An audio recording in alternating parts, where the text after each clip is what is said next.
অতীতে এই মাঠে অনেক খেলা হয়েছিল, দুঃখের বিষয় আমরা উপস্থিত হতে পারি নাই বিদায় এই মাঠে অনেক খেলা সম্পূর্ণ করতে পারে নাই।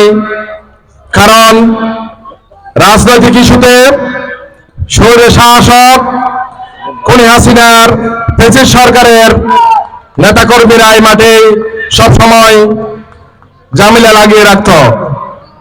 আজকের আয়োজক কমিটিকে আমি বলবো, আপনারা আজকের এই খেলা উদ্বোধন করেছেন, এই খেলা শেষ না হওয়া পর্যন্ত আমরা যারা এই মঞ্চে বসে আছি সার্বক্ষণিক আপনাদের পাশেই থাকব। এবং আজকের খেলা, এই ক্রিকেট খেলায় দুজন এম্পায়ার আছেন। এই এম্পায়ারের সিদ্ধান্ত চূড়ান্ত সিদ্ধান্ত। যদি কোন খেলোয়াড়ের প্রতি অভিযোগ থেকে থাকে, দুজন এম্পায়ারের সাথে দুদলের অধিনায়ককে কথা বলে এটা সমাধান করবেন। তৃতীয় ব্যক্তি কথা বলার অধিকার এই খেলায় নেই।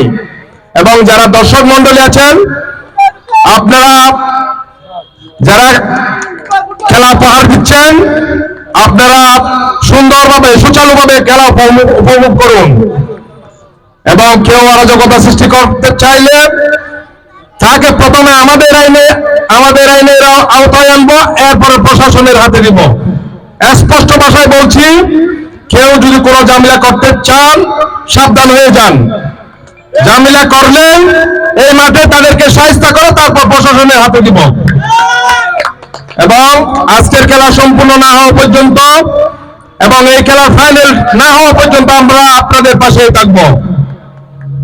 এবং সর্বোপরি আমি আমাদের ভারপ্রাপ্ত চেয়ারম্যান তারেক রহমানের একটি বার্তা পৌঁছে দিতে চাই।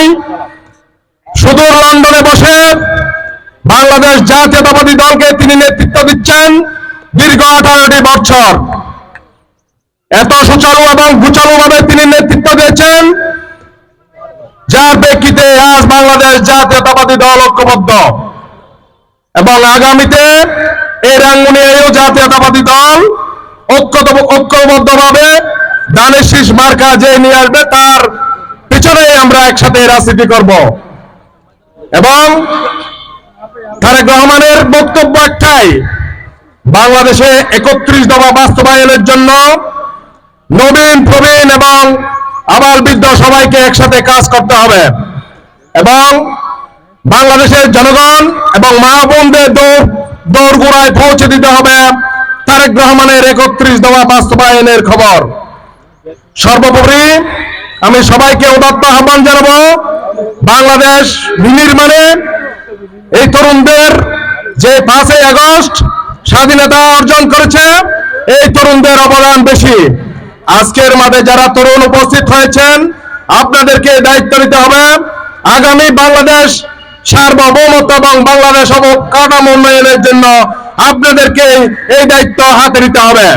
এবং উপস্থিত সকলের সুস্বাস্থ্য এবং দীর্ঘায়ু কামনা করে এবং আজকের খেলোয়াড় যারা আছেন তাদেরকে এবং আয়োজক কমিটিকে ধন্যবাদ জানিয়ে আমি আমার বক্তব্য এখানে শেষ করলাম।